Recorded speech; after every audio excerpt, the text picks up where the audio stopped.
안녕하세요. 안녕하세요. 2020 교권 침해 예방을 위한 교육활동 보호 역량과 생방송 유튜브 연수를 지금 시작하도록 하겠습니다. 먼저 저는 전라도 교육청 교권 보호 업무를 담당하고 있는 송진욱 장학사입니다. 안녕하세요. 저는 교원치유지원센터 나광엽 변호사입니다. 안녕하세요. 예, 모두 반갑습니다. 지금 채팅방에 접속하신 분들은 채팅창에 좀 인사 말씀 남겨주시고요. 소속 학교하고 이름도 좀 같이 남겨주시면 감사하겠습니다.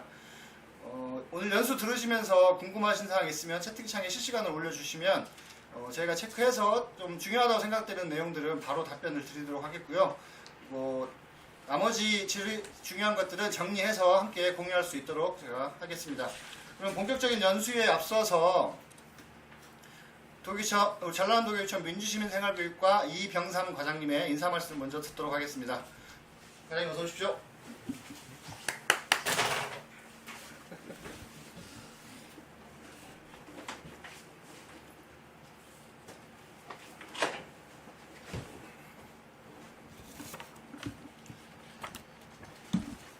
예, 안녕하세요. 민주시민생활교육과장 이병사입니다. 이렇게 화면으로 인사드리게 되었습니다. 오늘 교육활동 보호 역량 강화 유튜브 생방송 연수를 이렇게 갖게 되었는데요. 실은 여러 선생님들 모시고 대면으로 전달 연수를 했어야 하는데 다 아시다시피 코로나 때문에 이렇게 유튜브로 화면으로 만나게 되었습니다. 저희들이 지금 최근에 학교 현장이 굉장히 어렵다는 걸 잘 알고 있습니다. 그래서 해마다 교권 침해로 인해서 고통을 받는 선생님들이 굉장히 많이 늘고 있어요. 그 추세가 지금 그런 것 같아요. 그래서 그 원인을 여러 가지로 꼽고 있는데 요즘 흔히 말하는 스승에 대한 존경 풍토가 붕괴됐다는 등, 또는 입시 위주의 교육을 위한 인성 교육의 부재라는 등, 또는 공교육에 대한 신뢰도가 추락했다는 등, 그리고 자녀에 대한 부모님들의 과잉보 이런 것들이 복합적으로 작용하고 있는 것 같아요. 한편으로는 우리 학생들이 그 이전에 소위 외부의 그런 충격에 대해서 많이 참고 인내했는데 요즘 그런 것이 조금 즉각적으로 표현되는 것이 교권 침해로 나타나지 않는가, 저는 그렇게 보고 있어요.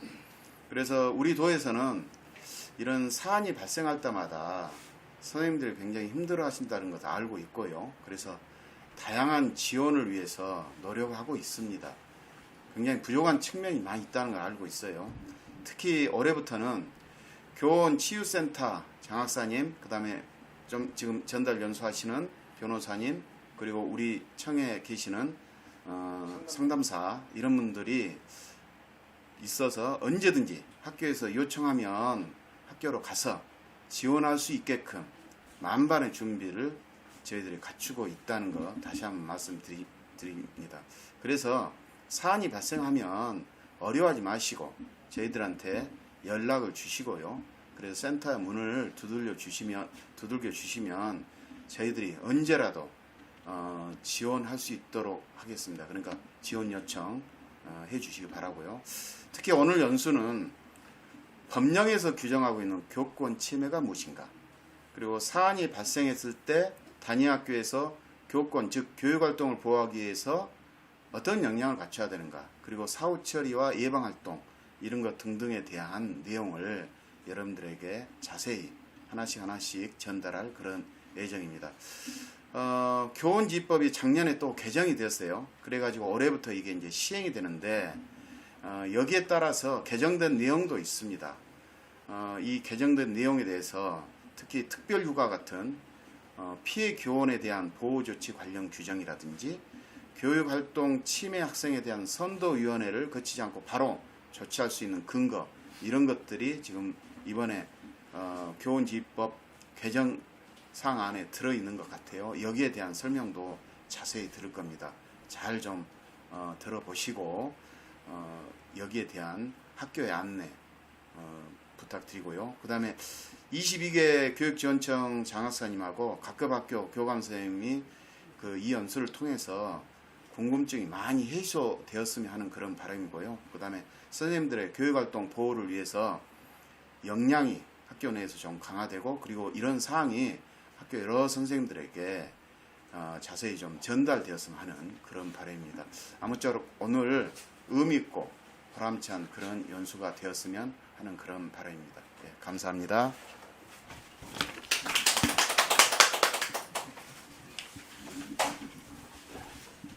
네. 우리 이병삼 과장님 인사 말씀 잘 들었습니다. 오늘 연수에 대해서 제가 공문으로 이제 안내를 드렸었는데요.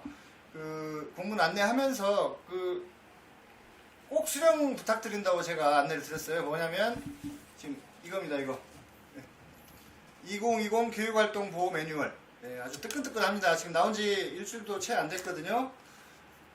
그리고 학교에 혹시 이거 있으신가요? 이거는 아마 PDF본으로 교원치유지원센터 자료실에 이제 탑재가 되어 있고, 교육부에서 나온 매뉴얼이고요. 이거는 이제 작년에 나온 매뉴얼입니다. 교육활동 보호 매뉴얼. 이게 올해 거고 이게 작년에 나온 건데, 이렇게 두께를 보시면 올해 게 훨씬 더 두껍죠. 그만큼 내용이 알차게 잘 구성이 되었다는 거고요. 자, 오늘 이 매뉴얼에 대해서 먼저 나광엽 변호사님께서 간단히 좀 소개를 좀 해주시죠. 네, 아까 과장님께서도 말씀하셨는데 작년에 교원지휘법이 많이 개정이 됐습니다. 중요한 내용이 많이 들어있고요. 그래서 이제 새로운 제도에 관해서 이제 그런 학교에서 알아야 될 내용이 많기 때문에 그런 개정 사항을 반영을 하고, 또 내용도 이제 보강해서 학교 현장에서 업무 담당자분들이 실제로 이제 사안 처리하는데 도움이 되는데 이제 주안을 둬서 제작을 했습니다. 내용이 좀 많기는 한데 읽어보시면 많은 도움이 되실 겁니다. 예, 이전 매뉴얼보다 훨씬 더 내용이 알차게, 아주 알기 쉽게 어려운 법률 용어 같은 거, 그런 법률 과정들이 잘 담겨져 있으니까 보시면 많은 도움이 되실 거라 생각됩니다. 나 변호사님을 비롯해서 여러 선생님들이 정말 애쓰신 작품이거든요. 학교에서 현장에서 잘 활용되기를 바라겠습니다. 자, 그럼 본격적으로 오늘 연수를 시작하기 앞서서 진행하도록 하겠습니다. 오늘 안내해드릴 순서는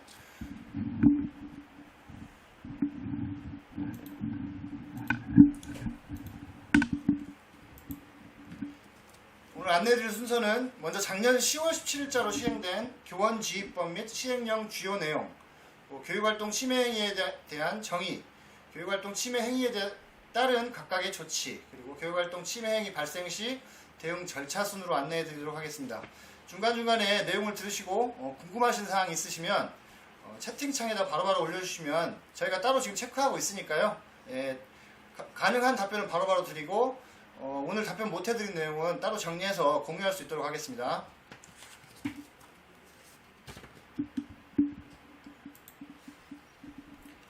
자, 먼저 교원지휘법 시행령 주요 내용을 시행령 개정사항 주요 내용을 먼저 살펴보겠습니다. 첫 번째로 피해 교원에 대한 보호 조치 규정이 마련되었죠, 나 변호사님? 네, 정확히는 보호 조치의 유형이 구체화됐습니다. 그래서 보호 조치 유형으로는 첫 번째 심리 상담 및 조언이 있고요. 두 번째는 치료 및 치료를 위한 요양으로 규정이 됐습니다. 심리 상담의 경우에는 지금 저희 교원 치유지원센터에서 지원을 해드리고 있는데요. 선생님이 교육활동 침해 행위로 정신적인 피해나 스트레스를 받으시면 저희 센터에서 의료기관이나 전문 상담기관에서 심리 상담을 받으실 수 있도록 최대 100만원까지 상담비를 지금 지원해드리고 있습니다. 네, 아까 우리 과장님께서도 말씀을 하셨는데요. 그 내용입니다. 꼭 교육활동 침해로 인해서 교권보호위원회를 열지 않았다고 하더라도, 물론 원래는 열어야 되는 게 맞습니다. 그렇지만 열지 않게 되는 그런 상황이 생겼더라도 저희한테 요청을 하시면 심리치료라든가 병원 치료까지 제가 지원해드리니까요. 언제든 연락 주시면 감사하겠습니다. 두 번째 보시면 이게 두 번째 보시면 피해 교원에 대한 특별휴가를 부여할 수 있는 근거 규정이 마련됐습니다. 그 부분 좀 설명 부탁드립니다. 네, 교사가 교육활동 침해 행위로 이제 피해를 입어가지고 단기간의 휴식이 필요한 경우에 최대 5일의 특별 휴가를 받을 수가 있게 됐습니다. 기존에는 이제 병가를 많이 쓰셨을 건데요. 병가의 경우에는 일반 병가는 1년에 60일, 공무상 병가는 1년에 최대 180일로 기간에 제한이 있는데 이 특별 휴가는 그 기간에 제한이 없습니다. 그러니까 교육활동 침해 행위를 한 번 받을 때마다 5번이니까 만약에 그런 경우는 없어야겠지만 뭐 5번 받았다 그러면은 뭐 25 최대 건마다 25에서 25일까지 특별휴가를 받으실 수가 있습니다. 네, 그러면 1년에 교육활동 침해를 여러 번 당하면 여러 번 또 사용할 수 있는 거네요. 그때마다 그 네. 필요하면 교장 선생님께서 판단해가지고 뭐 하루만 주실 수도 있고 최대 5일까지도 그 교장 선생님 재량으로 특별휴가를 부여할 수가 있습니다. 예, 교장 선생님께서 그러니까 교권보위원회가 아직 개최하기 전까지 선생님을 좀 보호해야 될 그 가해자와 이제 분리 조치가 좀 필요하다고 판단되시면 교장 선생님 판단하셔가지고 특별휴가를 내주시면 되겠습니다. 다음 내용으로 넘어갈게요. 세 번째, 교육활동 침해 피해를 입은 교원에 대한 관할청의 수사기관 고발이 의무화되었습니다. 그렇죠? 네, 교육감은 교육활동 침해 행위로 피해를 입은 교원이 요청하는 경우에 해당 침해 행위가 형사처벌 규정에 해당한다고 판단되면 관할 수사기관에 고발해야 될 의무가 생겼습니다. 보통 고소랑 고발을 많이 혼동을 하는데요. 쉽게 말해서 피해자가 직접 하면 고소고 피해자가 아닌 사람이 하면 고발입니다. 예를 들어서 교사가 학생이나 학부모로부터 폭행이나 모욕을 당할 경우에 피해 교사가 직접 이제 경찰서나 아니면 이제 검찰청에다가 가해자를 처벌을 해달라고 고소를 하실 수도 있습니다. 근데 실제로는 직접 고소를 하시는 게 뭐 어떤 여러 가지 사정으로 사실상 좀 어려운 점이 있기 때문에 선생님이 교육감, 이제 교육청이 되겠죠. 교육청에 요청을 하시면 교육청이 대신해서 고발을 할 수 있다라는 것, 고발을 이제 해야 된다라는 교육감에게 이제 의무가 생겼습니다. 주의하실 점은 교육활동 침해 행위라고 해서 다 형사처벌의 대상이 되는 행위가 되는 것은 아니라는 겁니다. 이제 교육활동 침해 행위가 훨씬 더 범위가 넓기 때문에 교육활동 침해 행위지만 형사범죄에 해당하지 않는 경우에는 고발 대상이 되지 않겠죠.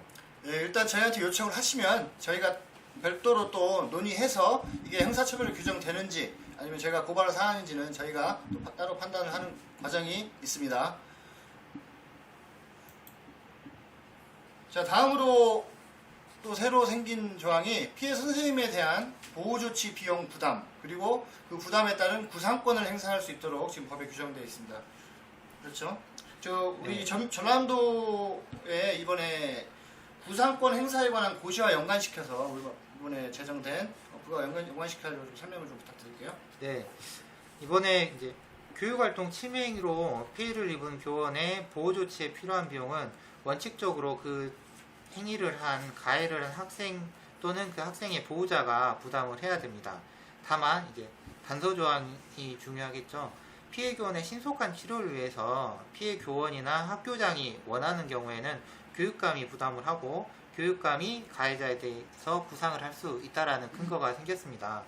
예를 들어서 학생이 교사를 폭행을 해가지고 뭐 치료비로 뭐 1,000만 원이 나왔다. 그러면 그 치료비는 원칙적으로 법적으로는 가해자가 손해를 배상을 해야겠죠. 근데 만약 가해자가 미성년자다 그러면 그 보호자인 학부모가 부담을 해야 됩니다. 근데 그 보호자가 자의로 손해배상을 해주면 고맙겠지만 만약에 손해배상을 거부한다 그러면 선생님은 직접 법원에다가 소송을 제기해가지고 강제로 받아냈어야 됐습니다. 근데 사실상 선생님께서 그 치료비를 받자고 소송을 하는 건 너무 어렵잖아요. 그래서 그런 이제 피해가 발생했을 때 교육청의 예산으로 먼저 치료비를 지급을 하고 그 다음에 교육청이 가해자에게 구상을 하도록 해서 피해 교원이 신속하게 치료를 받을 수 있고 그 다음에 뭐 구상하는 거는 교육청에서 하니까 선생님은 신경 쓰실 필요가 없게 되는 이제 그런 제도가 마련이 된 겁니다. 그래서 저희가 이번에 그 세부적인 절차에 관해서 교육감이 고시로 정하도록 했는데요. 그 관련된 고시 제목이 좀 길긴 한데 전라남도 교육감 교육활동 침해행위 보호조치 비용 부담 및 구상권 행사에 관한 고시를 또 저희가 만들었습니다. 저희 매뉴얼에 포함이 되어 있고요. 이런 손해를 받아가지고 이제 치료비가 필요하신 선생님들은 이 고시에 따라서 저희 교육청에 신청서를 작성해서 제출하시면 됩니다. 예, 기존에 저희가 그 심리치료비는 이미 기존에 지금 지원을 하고 있고요. 100만 원 범위 내에서 이제 신체적인 치료비, 이제 상해로 인한 신체 치료비가 들어갈 때 저희한테 요청을 하시면 저희가 먼저 선 부담을 해드립니다. 해드리고 이제 구상권을 청구해서 이제 그 가해 학부모나 그런 학생한테 이제 요청을 하게 되는 거죠. 다음은 교육활동 침해행위 관련 실태조사 그리고 예방교육이 의무화되었죠. 네, 이거는 학교폭력의 경우에는 이미 이런 실태조사랑 예방교육을 하고 있습니다. 이제 이번에 이제 교권 침해에 대해서도 이 실태조사하고 예방교육이 법으로 이제 규정이 됐습니다. 먼저 실태조사부터 보면 실태조사는 원칙적으로 1년에 한 번 하고요. 그 조사 항목은 침해행위의 유형별 현황, 그다음에 피해 교원에 대한 보호조치 현황, 학생에 대한 조치 현황 이런 것들을 이제 조사하게 됩니다. 그래서 학교에서는 관련된 사항들을 미리 이제 관리를 하시고 저희 교육청에서 자료 제출을 요구할 수 있습니다. 지금 지금 예방교육은 하고 계신가요? 제가 올해 시작하기 전에 제가 공문을 통해서 몇 번 안내를 했었습니다. 이제 교육활동 침해행위 예방교육은 법적으로 이제 명시가 돼 있어가지고 교직원, 학생, 학부모 이게 좀 못하네요.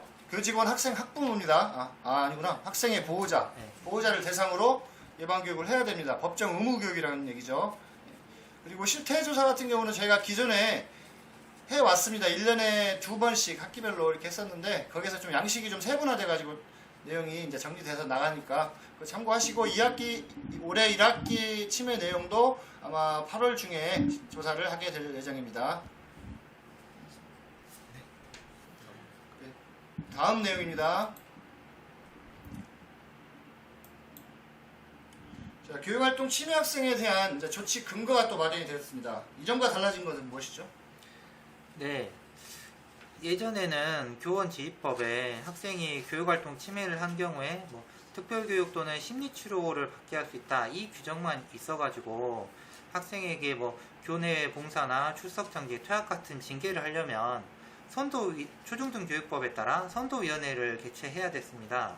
이번 개정법에서는 교육활동 침해 행위를 한 학생에 대해서 학교장이 교내 봉사나 이제 사회봉사, 특별교육, 출석정지, 학급교체, 전학, 퇴학 이런 조치를 할 수 있다는 법률상의 근거가 마련이 됐습니다.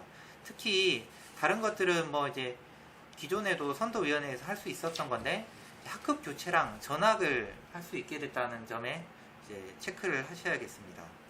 또 중요한 게 이전에는 이제 교권보호위원회를 거치면 그 처분 결과를 토대로 선도위원회를 통해서 이제 징계를 내렸는데 이제는 선도위원회를 거치지 않고 교권보호위원회를 통해서 바로 징계를 때릴 수 있다는 것이죠. 네. 그리고 또 그뿐만 아니라 이제 법에서 교권보호위원회 심의를 거쳐야 된다 이렇게 돼 있기 때문에 선도위원회로 하시면 안 되고요. 만약에 선도위원회에서 학급교체나 전학을 하게 되면 그거는 이제 선도위원회는 초중등교육법에 따른 기구이기 때문에 학급교체나 전학은 할 수가 없고 꼭 교육활동 침해 행위에 대해서 교권보호위원회 심의를 거쳐서 이런 이제 1호부터 7호까지 조치를 할 수가 있습니다. 죄송합니다. 제가 말실수를 했네요. 징계를 때린다고 했네요. 징계를 내릴 때 죄송합니다. 정정하겠습니다. 다음으로 넘어갈게요. 이제 특별교육 또는 심리치료 미참여 학부모에게는 이제 과태료를 부과할 수가 있습니다. 어떤 내용이죠? 네. 이제 기존 종전의 법에도 학생의 교육활동 침해 행위를 한 학생에 대해서 특별교육이나 심리치료를 부과할 수가 있고 그 경우에 학생의 보호자도 같이 참여하게 해야 한다라는 규정은 있었습니다. 근데 보호자가 그 참여를 거부하는 경우에 이를 강제할 수단이 없었는데요. 그래서 이번 개정법에서는 보호자가 특별교육이나 심리치료에 참여하지 않을 경우에는 최대 300만 원까지 과태료를 부과할 수 있다는 근거가 생겼습니다. 그래서 이제 학교에서는 학생에 대해서 특별교육 몇 시간 이렇게 부과를 할 때 반드시 보호자에 대해서도 따로 몇 시간 특별교육을 참여해야 된다라고 그걸 정해줘야 되고, 그 다음에 학부모님한테 특별교육을 학부모님도 받으셔야 되고, 받지 않으면 과태료가 부과될 수 있다라는 걸 이제 안내를 해야겠죠. 그럼에도 불구하고 계속 학부모님이 특별교육을 거부한다. 그럼 저희 교육청에다가 이제 통지를 해주시면 이제 교육청에서 과태료를 부과하게 됩니다. 네, 법적으로 그러니까 특별교육이 이제 받아야 되는 것이 되는 거죠. 이제 안 내면 과태료를 부과하니까 그러니까 반드시 그 학부모한테도 안내를 해야 됩니다. 다음으로 넘어가겠습니다. 그 작년에 10월 17일자로 교원지휘법이 개정되고 또 이번 달에 새로 또 개정된 내용이 있습니다. 추가로 그 내용을 한번 살펴보면 중대한 교육활동 침해가 발생하면 교육부 장관에게 또 보고를 해야 되고요. 도서벽지 근무 교원에 대해서는 근무 환경 실태조사 등의 내용이 추가됐습니다. 자세한 내용 설명 부탁드립니다. 네. 지금 현재도 학교에서 교육활동 침해가 발생하면 저희 교육청에 이제 그 공문을 보고 공문을 보내주고 계시는데요. 유초 중학교의 경우에는 관할 교육지원청하고 저희 도교육청에, 고등학교 경우에는 도교육청에 사안 발생 직후에 사안 발생 보고를 해주셔야 되고, 그다음에 교권보호위원회 이제 심의가 다 끝나가지고 조치 결과가 나오면 그 결과 보고를 이렇게 보고를 2번 하게 이미 그렇게 되어 있습니다. 근데 이제 이번에 여기에 더해가지고 중대한 사안의 경우에는 이제 교육감이 교육부 장관에게 즉시 보고해라라는 내용이 추가가 된 겁니다. 근데 그럼 이제 중대한 사안이 뭐냐가 중요할 텐데요. 중대한 사안은 첫째, 4주 이상의 치료가 필요한 이제 중대한 폭행 또는 상해, 그 다음에 뭐 강간이라든지 강제추행, 또 요즘 특히 많이 문제되는 불법 촬영 같은 성폭력 범죄, 그리고 이제 세 번째는 4주 이상의 정신과적 치료가 필요한 불법 정보 유통행위.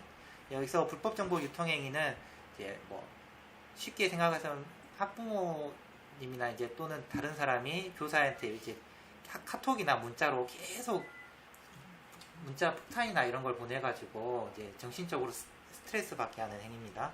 그다음에 뭐 기타 그 밖에 중대한 경우로 이렇게 정의를 하고 있습니다. 그래서 학교에서는 이런 중대한 교육활 물론 교권보호위원회를 열게 되는 경우에 다 보고를 해주셔야겠지만, 특히 이런 중대한 교육활동 침해 행위의 경우에는 저희한테 공문으로 보내기 전에 바로 최대한 가급적인 신속하게 전화로 유선상으로 저희한테 알려주시면 감사하겠습니다. 그래야 저희도 바로 교육부에 보고를 할 수가 있으니까요. 예, 현재는 저희가 24시간 이내에 교육부에 중대사안이 발생했을 때는 보고하도록 되어 있거든요.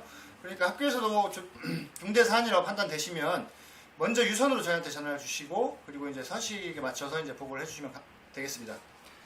그리고 여기 4주 이상이라고 돼 있으니까 그럼 혹시 병원에 진단서를 받아봐야 되는 게 아닌가, 이런 의문이 좀 드실 수 있는데요. 이제 이 4주 이상이라는 건 좀 객관적인 기준이 필요해서 이렇게 정의한 거고, 진단을 받으려면 시간이 좀 걸리기 때문에 이제 딱 그냥 봤을 때 상당히 좀 중대하다 또는 좀 애매하다 싶으면 일단은 보고해 주시면 되겠습니다.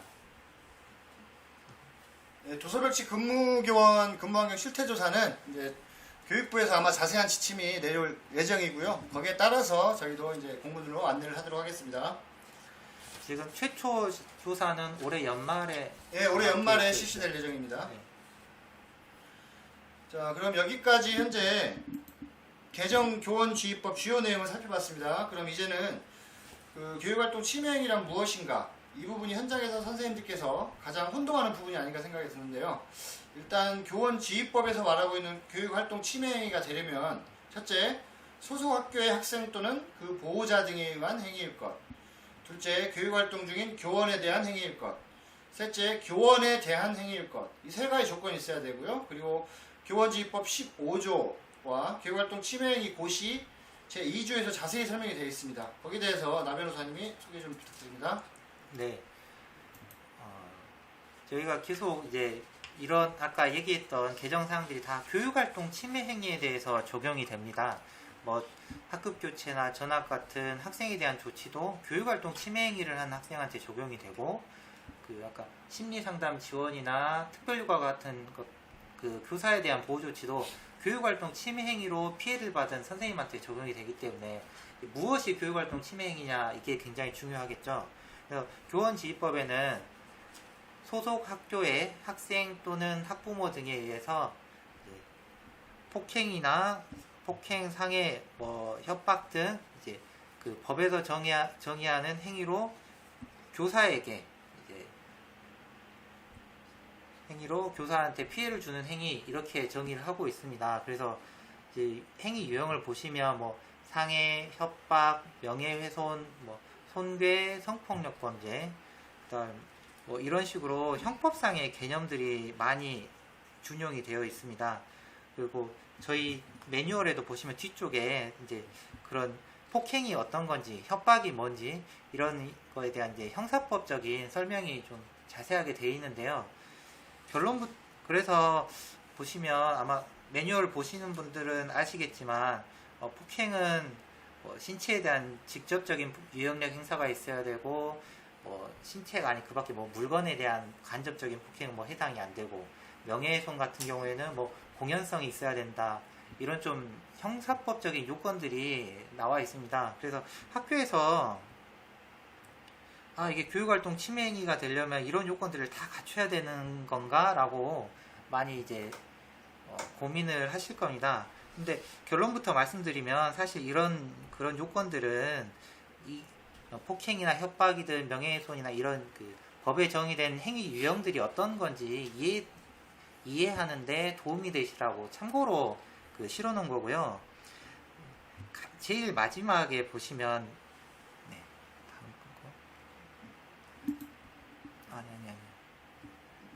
행위 유형 중에 지금 보시는 4번 그 밖의 학교장이 교육공무원법 제43조 1항에 위반한다고 판단하는 행위, 이게 있습니다. 교육공무원법 제43조 제1항은 이제 교권은 존중받아야 되고 교원의 신분은 보장돼야 된다라는 내용입니다. 그러니까 풀어서 설명하면 학교장이 판단하기에 교권의 존중 또는 교원의 신분 보장에 위반한다고 판단하는 행위이겠죠. 그래서 결국 쉽게 말하자면 기타 등등입니다. 그러니까 쉽게 말해서 그 침해 행위 자체가 선생님의 교육 활동을 하는 데 있어서 지장을 초래한다라고 판단이 되면 저희는 폭넓게 교권 침해라고 보고 있고요. 그러니까 뭐 꼭 법령에 나와 있지 않다고 해서 그 교권 침해가 아니다라고 이렇게 좀 경직된 해석보다는 저희는 이제 폭넓게 좀 해석하기 위해서 지금 하고 있습니다. 그러니까 좀 궁금하시면 이게 교육활동 침해가 맞는지 아닌지 궁금하시면 저희한테 뭐 전화로 문의하시면 저희가 최대한 자세히 설명을 드리도록 하겠습니다. 그 다음으로 넘어가겠습니다. 다음은 교육활동 침해 행위에 따른 조치인데요. 먼저 그 침해 학생에 대한 조치거든요. 침해 학생에 대한 조치는 장관 고시 등하고도 또 연관이 되어 있습니다. 그 관련해서 나 변호사님이 이전과 달라진 점이 어떤 것인지 좀 안내를 바랍니다. 네. 일단 개정법이 시행되기 전에는 초중등교육법에 따라서 선도위원회나 생활교육위원회를 거쳐서 이런 교내봉사나 뭐 출석정지, 퇴학 이런 조치들을 했는데, 이제는 이제 보시는 오른쪽처럼 이제 학급 교체나 전학도 가능해졌습니다. 그리고 교권보호위원회 심의를 거쳐야 된다는 것까지 아까 설명을 드렸고요. 그러면 이제 이 7가지 조치 중에 하나를 할 수가 있는데, 어떤 행위에 대해서 어떤 조치를 해야 되는지가 궁금하시겠죠? 그 판단 기준은 교육부 장관 고시에 규정이 되어 있습니다. 뭐냐면 이제 교육부 장관 고시한 교육활동 침해 행위 고시라는 게 있습니다. 거기 별표에 이 조치별 적용 기준이 정해져 있습니다. 어떻게 판단을 하냐면 첫 번째로 행위, 교육활동 침해 행위가 어떠냐, 행위 부분에서는 행위의 심각성, 지속성, 고의성으로 나눠가지고 0점부터 5점까지 점수를 매기고, 그 다음에 학생의 인적 요소에 대해서는 침해 학생이 얼마나 반성하고 있는지, 그 다음에 가해 학생이랑 피해 교원이 관계가 사과를 했달지 용서를 했달지, 그렇게 관계 회복이 어느 정도 됐는지, 이것들을 0점에서 3점까지 각 항목별로 위원들의 과반수 찬성으로 의결을 해가지고 점수를 매깁니다.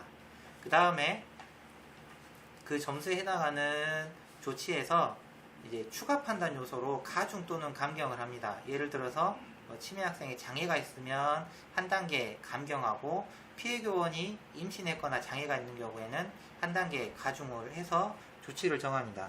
예를 들어서 심각성에서 3점, 지속성에서 3점, 고의성에서 4점, 반성 정도에서는 2점, 관계회복 정도에서 1점을 받았다.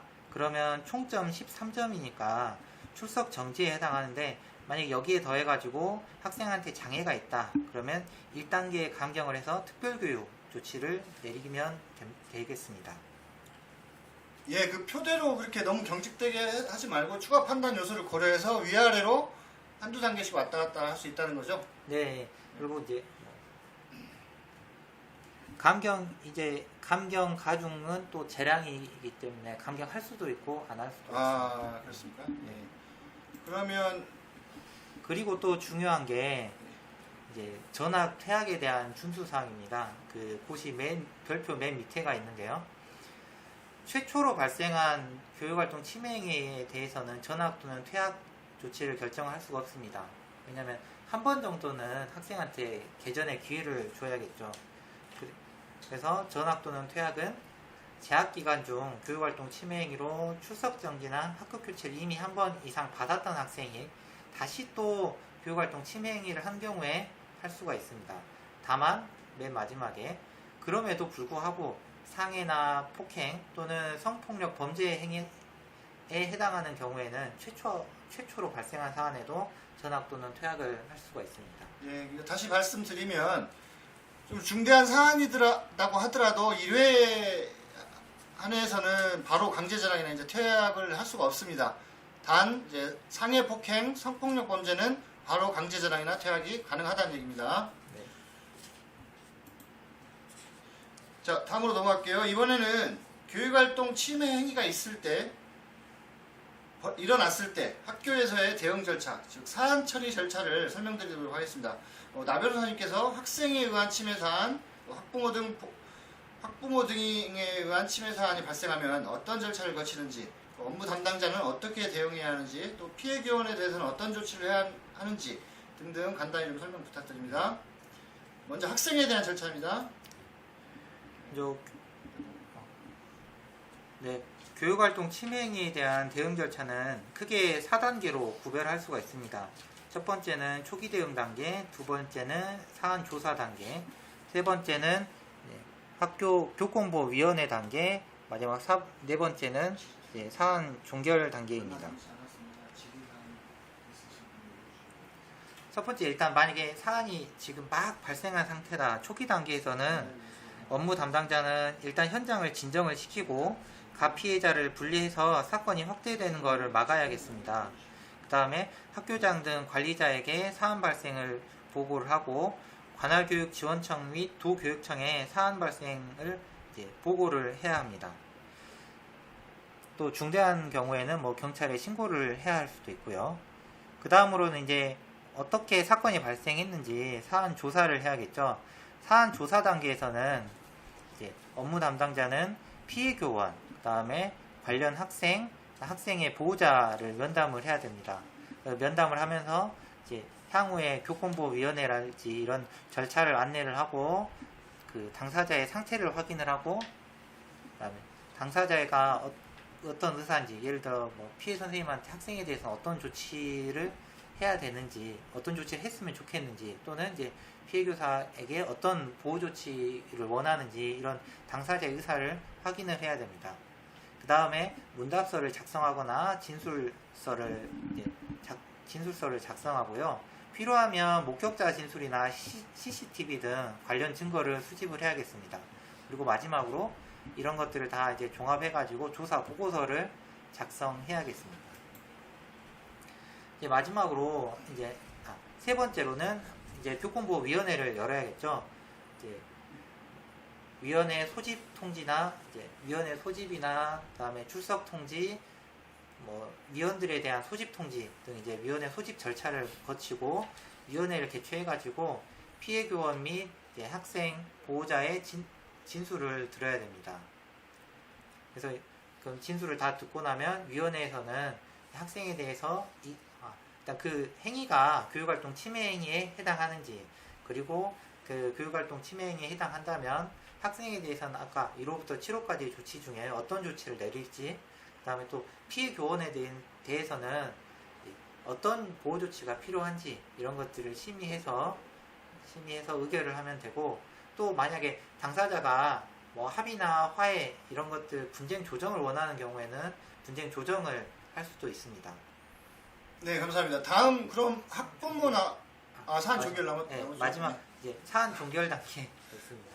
그러면 이제 위원회에서 이제 결과까지 다 내렸다. 그럼 마지막에는 결과 통지를 하고, 그거에 대해서 이제 업무 담당자는 당사자들이 조치를 잘 이행하도록 독려를 하거나 피해 교원한테 어떤 필요한 뭐 보호 조치나 회복, 치유 이런 것들을 지원을 하고, 추수 교육 등 이제 재발 방지 조치를 해야겠고요. 만약에 당사자가 그 교권보호위원회의 결과를 수용할 수 없다. 그러면 이제 전학이나 퇴학 같은 경우에는 이제 교육청에 있는 학생징계조정위원회에 재심을 청구할 수도 있고, 또는 전학 퇴학 외의 조치의 경우에는 행정심판으로 다툴 수도 있고, 또 최종적으로는 법원에 소송으로 또 다툴 수가 있습니다. 이런 불복 절차를 안내를 하고, 또 마지막으로 저희 관할 교육지원청이랑 도교육청에 결과 보고까지 하면 이제 사안이 종결되게 됩니다. 예. 그럼 또 학부모, 학생 외에 학부모나 그 외에 사람 침해를 당했을 때는 네. 어떻게 하죠? 그러니까 크게는 교육활동 침해이 발생했을 때 대응 절차는 학생에 의한 경우랑 학생이 아닌 경우로 이렇게 나눌 수 있다라고 생각하시면 됩니다. 왜냐하면 학생의 경우에는 아까 계속 얘기했듯이 1호부터 7호까지 하나의 어느 조치를 학교장이 할 수가 있는데, 학생이 아닌, 예를 들어 특히 이제 학부모에 의한 교육활동 침해 행위의 경우에 학부모에 대해서는 어떤 조치를 내릴 수가 없잖아요. 그렇기 때문에 분쟁 조정을 하게 됩니다. 분쟁 조정이란 거는 이제 쉽게 말해서 당사자에 대해서 이제 가해자와 피해자 사이에 손해배상을 어떻게 할지, 또는 화해를 하거나 이제 합의를 할 때 어떻게 화해하고 합의할지, 이런 것들을 화해를 시키는 과정입니다. 예.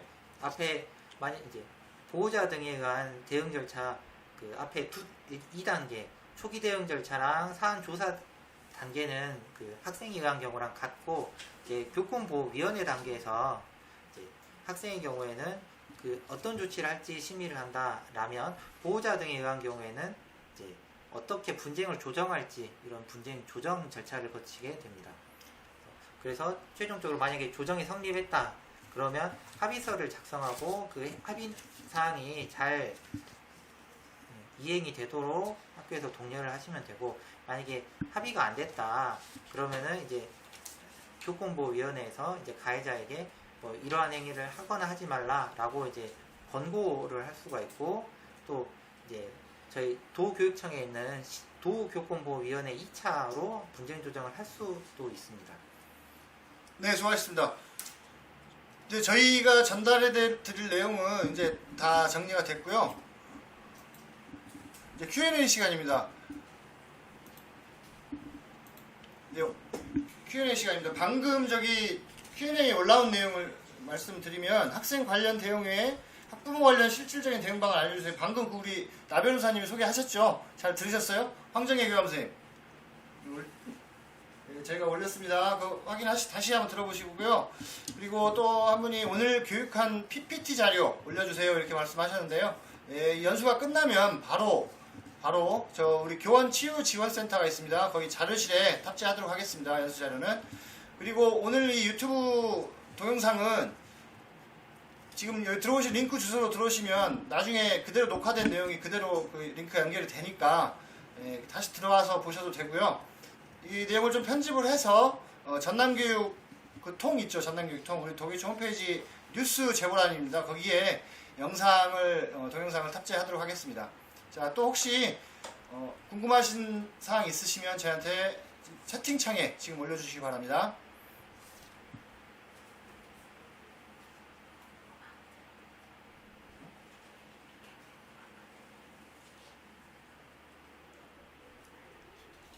오늘 저희가 전달을 너무 잘했나 봅니다. 질문이 아직 안 들어오고 있습니다. 좀만 더 기다리겠습니다.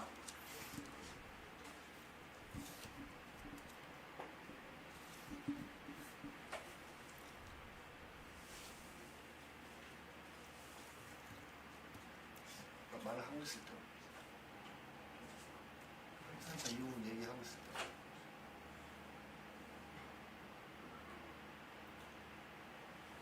오늘 저 수요일인데 바쁘신 가운데 오늘 300여 분 정도 오늘 들어오신 것 같아요. 혹시 주변에 오늘 전달 연수 참석 못하신 교감선생님이나 장학사님이 계시면 공문으로 안내했던 오늘 그 유튜브 링크로 들어오시면 영상을 다시 보기 할 수 있다는 거 전달해 주시고요. 혹시 그 금방 질문이 하나 또 들었네요. 자막 올리는 방법에 대해서 말씀하신 것 같은데 자막은 지금 이제 실시간 방송이라 자막은 저희가 바로바로 올릴 수 있는 기술에는 좀 한계가 있고요. 이 동영상 편집 과정에서 필요한 자막이 있다 생각되면 편집할 때 그 자막을 좀 추가해가지고 탑재하도록 하겠습니다.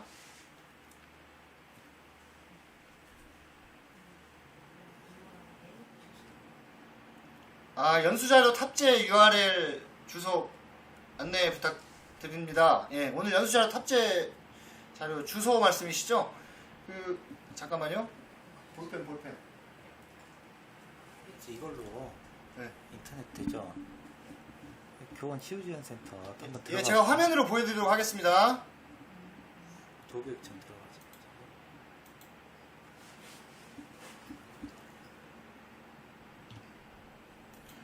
일단 전라남도 교육청 들어가시고요.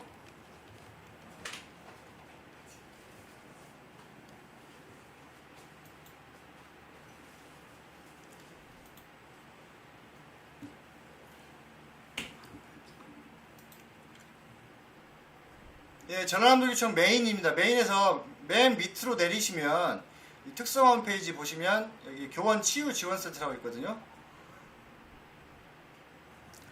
여기가 지금 교원 치유 지원센터 여기 자료실입니다. 자료실. 여기 자료실 교육활동 관련 자료, 교육 관련 법률 자료 이렇게 돼 있으니까 여기에 제가 바로 연수 자료는 탑재하도록 하겠습니다. 혹시 주소가 궁금하시면 우리 전남교육청 주소 뒤에 포티처 FORTEACHER만 치시면 됩니다. 포티처. 선생님을 위한 선생님을 위한 사이트입니다. 교원 치유 지원센터. 여기 자료실에 바로 탑재하도록 하겠습니다. 이 자료실에 보시면 그 교육활동 보호 매뉴얼도 이미 탑재가 되어 있고요.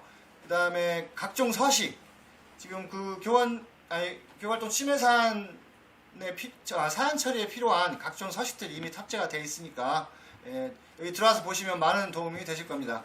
그리고 그 교육활동 침해 예방교육 자료도 학교 급별로 아주 자세하게 PPT 자료까지 다 있으니까요. 오늘 연수한 내용도 지금 여기 있는 내용에서 많이 가져와서 지금 한 거니까 여기 보시면 도움이 많이 될 거라고 생각이 됩니다.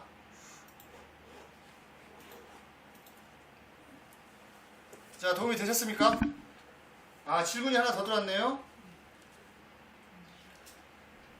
연수 시간을 조금 늦춰주시라고 또 한 분이 올리셨는데, 다음에 혹시 유튜브 연수를 또 전달 연수를 할 기회가 있으면 한 4시쯤으로 시간을 한번 늦춰보는 방안에 대해서 한번 우리 논의해보도록 하겠습니다. 감사합니다.